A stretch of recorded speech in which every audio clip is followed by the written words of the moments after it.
Hello guys, welcome to the live session of cash flow statement indirect method. So today we are going to discuss about indirect method to prepare cash flow statement. So this is a very vital important session because normally in every questions you will see a cash flow statement using indirect method. Either in MCQ questions or part 2 questions you will have the questions. So let's get into the class. So first we will discuss about the steps to prepare operating activities. So why we need to give an approach of stepwise is it is a theoretical subject, but it always requires the approach of steps wise. So if you know the stepwise, you will not get confused in the question. So the first step is you need to get the balance sheet and profit and loss. For the balance sheet, you need a 2 years balance sheet from your recent current year and also previous year's balance sheet and current year profit or loss statements. So those statements are need to prepare the cash flow statement using the indirect method. Then the starting point is profit before tax, because we are taking the profit before tax and we are going to adjust that profit before tax to remove any non-cash items or accruals in the based on the figures in the statement of profit or loss. So here, why we need to remove the non-cash items and accruals is we are going to prepare a cash flow statements. The profit, but we are going to prepare a cash flow statements, but we are going to use the figures in the income statement. So usually we know income statement prepared in the basis of accrual basis. It means whether we have actually paid the case or we didn't pay the case, we will record the expense as it is incurred. And also whether we have received the money or we didn't receive the money, we will record the income if we earned that one. So in the income statement or profit or loss, we have the cash items, also non-cash items. So we are going to prepare the cash flow statement. So in the sense, we need to remove the non-cash items to get the cash figures only to prepare the cash flow statements. Then the types of adjustments. So normally in every question, the types of adjustments are same because there is nothing more than in the P&L. So the types of first is depreciation. So depreciation we need to add it back to profit before tax because it is a non-cash expense. If you remember how to calculate the depreciation, you will get the cost of an asset and you will remove that residual value and you will divide by the estimated useful lifetime. So that is an estimation. We don't have any actual cash outflow from the expense depreciation. So that is a non-cash item. So we have to add that back to that profit before tax to get the exact cash figures. Then the second one is loss on disposal of non-current assets. So if you remember how we are calculating the loss or profit on the disposal of non-current asset is, we will take the sales proceeds figures and we will remove the carrying amount of the asset at the disposal date. Then we will get the difference, so it will be a profit or loss. So here also we don't have any involvement of cash outflow. So that is a non-cash item. So the loss a non-cash expense and it is added back to profit before tax to get the cash figure. Then the other side, if you take the cash receipts on disposal will be classified as an investing activity as a cash inflow. So you sold an asset, so you are taking the cash receipt. So actually you are receiving a cash, but that is an investing activity because when you are purchasing a non-current assets, you are investing your money in the non-current assets for the long-term benefit. So that is an investment.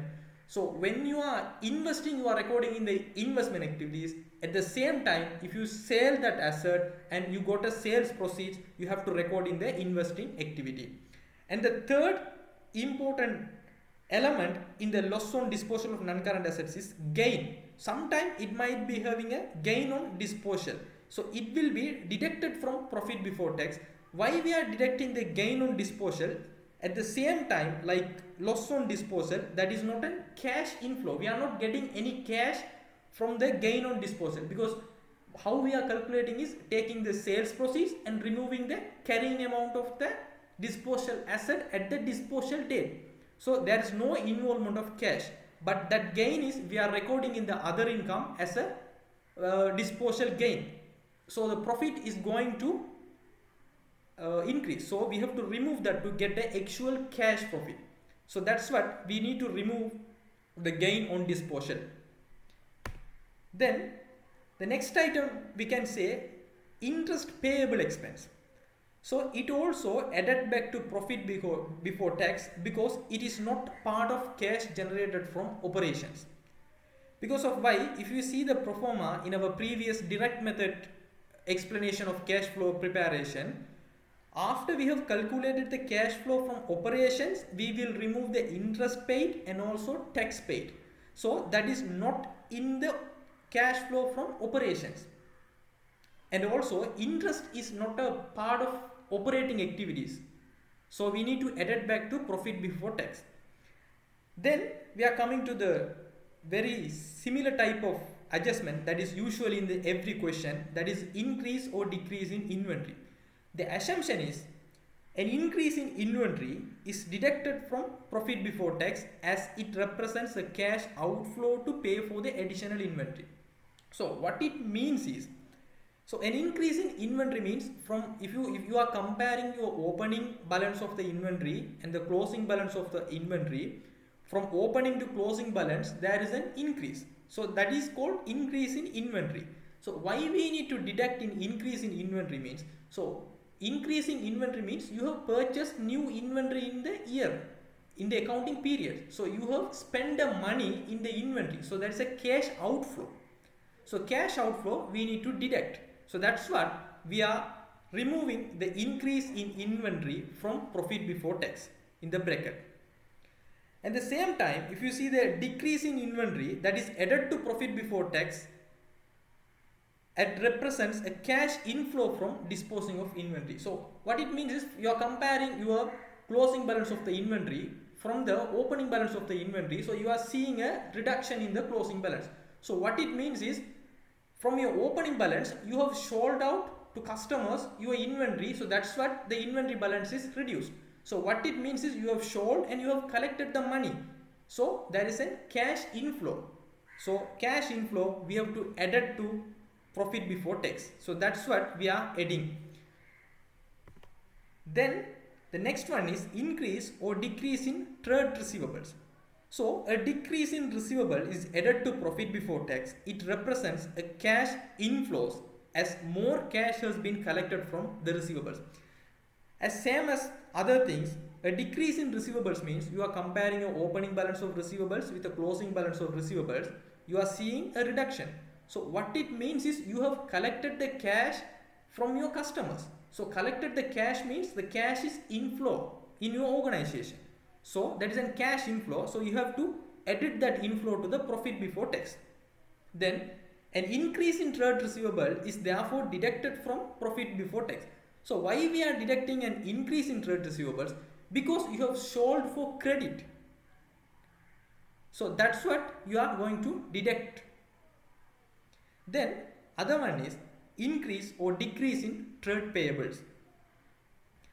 So an increase in trade payables means that the company has had the use or benefit of goods and services provided but not yet paid for them. So an increase in trade payables we need to add it back to profit before tax. So why we are added back to profit before tax is, so increase means you are comparing the opening balance with the closing balance, the payable balance is increase. So it means you didn't pay to your payables. You have purchased them but you have deferred the payment. So deferred the payments mean you are making an inflow without paying actually what you owe. So that is an inflow. So that's what we are adding with the profit before tax. Then the decrease in trade payables indicates that more payables have been paid and will be therefore deducted from profit before tax as a cash outflow. So if you compare the opening balance of the payable with the closing balance of the payables, there is a reduction. So what it means by payable reductions, from the opening balances we have paid out. So that's a cash outflow. So you have to deduct that one. Then those are the normal adjustments requiring in the indirect method. Then what are we need to prepare cash flow statements? As I said in the earlier, we need the profit or loss statement and financial position. So information from the current and prior year financial position. The balance sheet we need the current year and also prior year financial statements.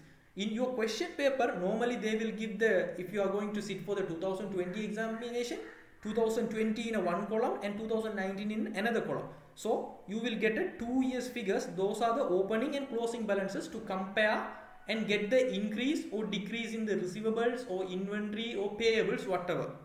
Then together with the current year profit or loss statements, because the profit or loss statements we only need the current year's one, because we need the profit before tax and also non-cash items, so we can get from the current year's one. Another one is cash flows may include interest paid and income taxes paid. So what it means is interest paid means actually we have paid an interest amount, cash outflow, and also income taxes paid means actually we have paid an income taxes in the cash. So it is included in the cash flows. So how we can calculate the interest or income taxes paid? Because after we have adjusted the non-cash items like depreciation and accruals, and after that we need to adjust for the operating activities, the like increase in receivables or decrease in receivables, increase in inventory or decrease in inventory, like that. After that we have to deduct the income tax paid and interest paid to take the net cash flow from the operation activities. So we need the charge to profits for the item from P&L. So we can take calculation of interest or income taxes, how much we have charged to the P&L, we can get it from the P&L. That is obvious. And any operating or closing payable balance shown on the statement of profit or financial position. So here, okay, so here you can see this interest accrual brought forward balance, that is an opening balance we can get from the financial position, and also interest accrual closing balance forwarded, that also we can get from the financial position. And here the P&L interest charge, that is the total amount, that is interest paid on payable or tax paid and payable. So that also we can take from the P&L. So obviously the interest paid, this is a liability account, it should be with the debit entry to reduce. So balancing figures we can get the interest paid. This is how we have to calculate the interest paid using the information from the two years balance sheet and current year P&L. If there is no change in opening or closing, then it should be the financial position payable amount. So if it is a financial position payable amount, we don't have any opening balance, so that is the amount. Then investing activities cash flows. So investing activities cash inflows may include interest received, dividends received, proceeds of sale of non-current assets. So interest received, remember students confuse with interest received and interest paid. So interest paid is the amount we are going to deduct from the cash flow generated from operating activities to get the net cash flow from operating activity. So that is totally interest paid is an operating activities. But interest received is you have made an investment in a bank like a fixed deposit and you are getting back the interest. So you have invested and you are taking the money. So that is an investing activities. At the same time, dividends received. So what it means by dividends, you have invested in a PLC company in the share market. So you have invested the money. For that investment as a shareholder, when they are paying the dividends, the company will give you the dividends amount. So that is also from investment activities because you have invested in them. But when it comes to dividends paid, that's another case. So we will discuss that later. Then the third one is proceeds of sale of non-current assets. As I said earlier, when you are purchasing the non-current assets, you are investing an amount for a long-term benefit in an asset. So that is an investment. At the same time, if you are selling that asset, so you are taking the money from that asset, that also an investment activities, cash inflow. Then the cash outflows may include purchase of property, plant and equipment that I said earlier. Then how can we calculate the interest and dividends received? Because that is from the investing activities we have seen earlier in the slide. Again, the calculation should take account of both the income shown in the P&L, income means the dividends income or interest income, and any relevant receivables balance from the opening and closing statement of financial position. Okay, let's see So this interest receivables, let's assume interest receivable account, that interest receivable account, that is an asset type of account. So this is an opening balance of your interest receivable, or it might be dividends receivable. So you can get the opening balance from the financial position, and also you will get the closing balance from the financial position also. And we can get the P&L, the interest receivable, how much we have charged as an income. So we can take that one. So as a balancing figure, cash receipt, we can calculate easily. Then calculation of purchase of property, plant and equipment, and proceeds of sale of equipment.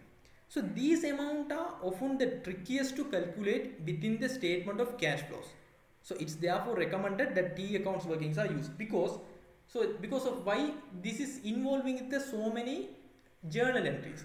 So in your previous sessions, LK 16, you know, if you made a sale, so what are the 3 entries you have to pass in the journal entries? With the disposal account, in the cost account, and also accumulated depreciation account. In that one, you have an entry to record the sales proceeds. So you know how to record that one, like a balancing figure. So data provided in the source of financial statements should then be entered into these T accounts, and required cash flows found, often as a balancing figures. So the notice here is what? If there is a evidence of revaluation, remember to include the uplift in value of the debit side of the asset T account. Okay, so what it means is, if you have the revaluation in the question, so revaluation will be increase the cost of the asset. So if you have a doubt on revaluation, we have a previously recorded session revaluation, so you can see that one. Then when insufficient detail is provided to prepare the separate asset and accumulated depreciation account to find the cash proceeds of the sale of non-current assets. So like how you can prepare that one, in some situations examiner will provide lack of information in the question, and also in some MCQs they won't give you much detailed information to prepare the questions, because there is a 2 minutes question. So you need to have a trick to get the answers very quickly. So in these situations, prepare a non-current asset carrying amount to calculate the cash flow figures. So what you are going to do is, you are not going to prepare a asset cost account, because cost account means we are recording all the historical account, historical values. So here what you are going to do is, you are going to prepare a non-current asset carrying amount. It means, so you are going to put the carrying amount at the brought forward balance. So usually you can take the financial position amount, that is after accumulated depreciation only we will show in the financial position. So that is the carrying amount from brought forward balances. Here is that. At the same time, we can get the carrying amount of the closing balance closing balance forwarded also we can get from the financial position. Then after that, if we have any revaluation, so revaluation, that is a net amount, carrying amount, it will increase the carrying amount or asset, so there is no problem with that one. So we have to record that in the debit side. And other one is disposal at carrying amount. So how much we have disposed at the carrying amount after deducting the accumulated depreciation, and the disposal at carrying amount. So if you deduct those things, automatically you can get the additions at carrying amount. So that is the cash to purchase the PP. So this is the quickest method. So remember the format, so you can easily pick the numbers from the question and you can drag and drop here, then you can get the answer for the cash flows. Then other one is cash from financing activities. So cash inflows from financing activities. So normally you have to understand what it means by financing activities. So operating activities are usually what is happening in the organization. So usually they will make a sales, then they will collect the money from the customers, they will purchase the raw materials, then they will pay the payables. So those are the usual operating activities. That's what we are calling that as an operating activities. Like that, the investing activities, what we are going to do is we are going to make an investment for a long term. So that is an investing activity. So what is means by the financing activities? So financing activities means we need money, we need cash, we need finance to run the company. It means from the shareholders we are getting the capital. From the loan It means from the banks we are getting the loans. So those are the money, those are the finance we are getting to run the business. So financing activities. So cash inflows from financing activities. The first one is proceeds of the issue of shares. So one type of financing the company is we can issue, if we are the PLC companies registered in the Colombo Stock Exchange, we can issue the shares to the general public and we can collect the money from the shareholders. So that is an investment. Sorry, that's an financing activities. And also proceeds of receipt of loans or debentures. So loans means normally we will go to the bank and we will submit the whatever the required documents and we will get the money from the loan and we will use for the operating or other investing activities. So that's how we are financing. So we have two options. We can finance the company through shareholders as a capital, that means equity, or we can finance the company by the debts, it means loans. And also debentures also same as like that, loans. And cash outflows may include, right, now we have got the loan because loan is in financing activities. So repayment of loans or repayment of debentures also and financing activities. So dividends paid. So if you remember, dividends received, that is an investment activities. Why is that? If you are receiving a dividends, you have already invested in a company, that's what you are receiving the dividends. So dividends paid means some other persons, they have invested on your company. So that is a financing activities because you have get the money from them.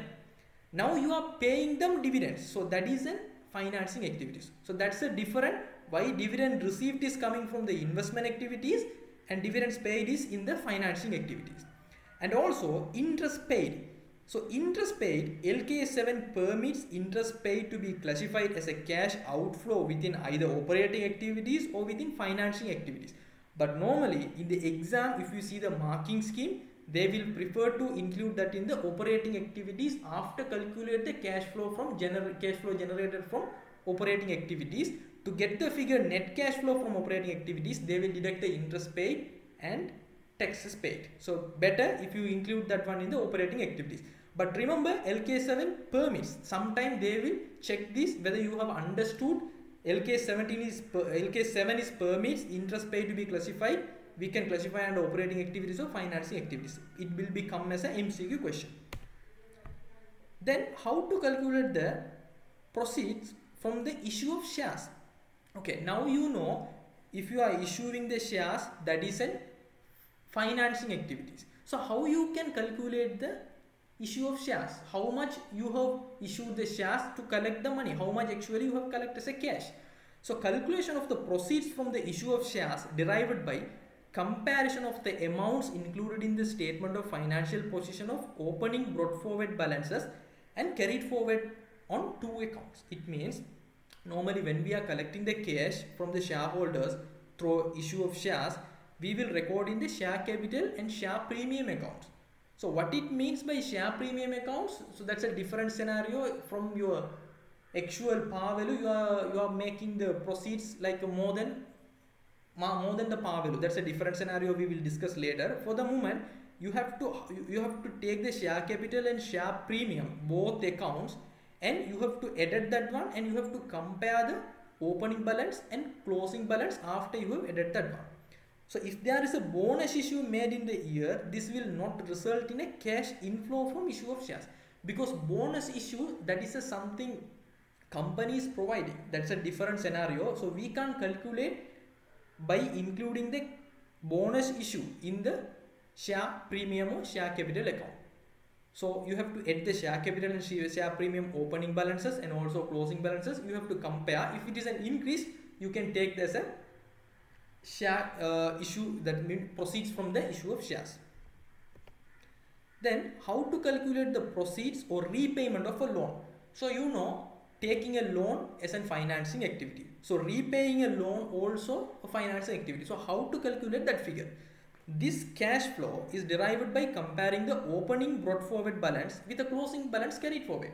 It means if you take the financial position from the loan, so loans from banks or someone else, you can take the opening balance and closing balance. If it from the opening balance the closing balance is increased, it means we have taken a new loan. So we have financed the company, so cash is inflow, so we have to add that with the profit before tax in the financing activities category. As same as a fall in the amount outstanding indicates that all or part of the loan has been repaid in the year. So if it is a decrease in the opening balance, when we are comparing the closing balance, we have paid out the money, so that is a cash outflow, so we have to deduct that one. An increase indicate that there has been a further loan received in the year, so that's a cash inflow, so we have to add that one. Here this is a one of few cash flows that could be either a cash inflow or cash outflow. It means there is no other adjustments, so directly you can compare and get the balance to prepare your cash flow statement. Then how to calculate the dividends paid? Now you know dividends paid means someone invested in your company and you are going to pay the dividends paid. So when someone invested and you are getting the money, that's a financing activity, so you are going to pay the dividends to them, so that also financing activities. A company can only account for dividends paid to its own shareholders on a cash basis in the financial statements. So as dividends paid are effectively paid out of retained earnings. So what is the retained earnings account? So you can find the retained earnings account under the equity. So it means all the profit will be carried forward to the next year in the retained earnings account. So normally we will pay the dividends in the retained earnings. So if you want to calculate the dividends paid, you have to prepare the retained earnings account, you have to balance. It's usually necessary to reconcile the opening and closing balances on retained earnings to identify any dividend paid in the year as a balancing figure. It means your opening balance is higher than the closing balance. So what it means is you have paid the dividends. So that's how you can calculate the dividends paid. So this is one of few cash flows that could be either cash inflow or cash outflow. Okay, so this is the normal introduction of how to calculate the cash flow using the indirect method. So you have to master in what we have taught here as a quick session, quick review. So how to deal with depreciation, how to deal with purchase of non-current assets. So after you have understood this session and you are clear with the concepts, and we will go to the questions in the next session and we will discuss the questions. Okay, so any questions you can ask or you can send an email. Otherwise, if you are a A-level commerce students, so we have a Telegram channel for all over Sri Lanka students A-level commerce, so the invitation link is in the description, so you can join and learn more, because we are conducting as a service base here to help the students. So thank you guys. Any questions you can send, or you can join our Telegram channel and also you can ask the questions there. Okay, thank you.